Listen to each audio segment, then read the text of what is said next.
यह कहानी उस समय की है जब गांव में एक संत आए हुए थे।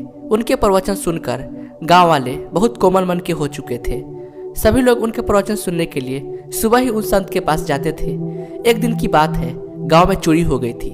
गांव वाले इस चोरी से परेशान हो गए थे, क्योंकि उन्हें यह नहीं पता था कि चोरी करने वाले लोग कहां से आए थे।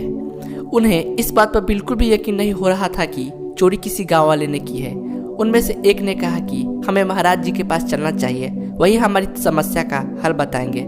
जब सभी लोग संत के पास गए तो उनसे कहा कि हमारे गांव में आज पहली बार चोरी हुई है, हमें क्या करना चाहिए। अगर हमने भी कुछ नहीं किया तो वो फिर से चोरी करने आएंगे।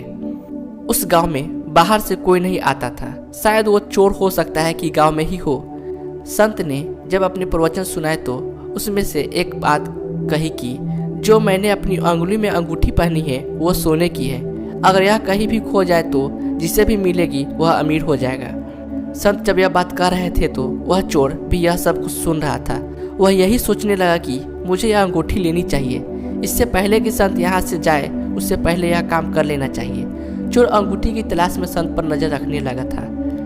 संत को इस बात का पूरा यकीन था कि चोर अंगूठी को जरूर लेगा। तभी संत अपनी कुटियों में गए और आराम करने लगे। तभी संत ने देखा कि कोई अंदर देख रहा है, इसलिए संत ने अपनी अंगूठी निकाल कर रख दी थी।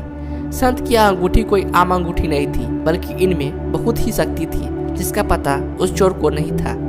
चोर ने वह अंगूठी उठा ली और अपनी उंगली में पहन ली थी। अगले दिन सभी लोग प्रवचन सुनने के लिए आए और संत से पूछा कि क्या चोर पकड़ा गया है। संत ने कहा कि चोर हमारे बीच में बैठा है।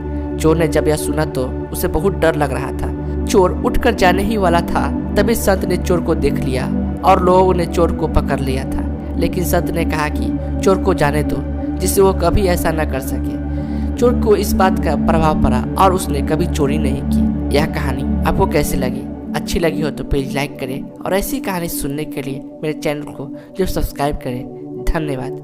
जय हिंद।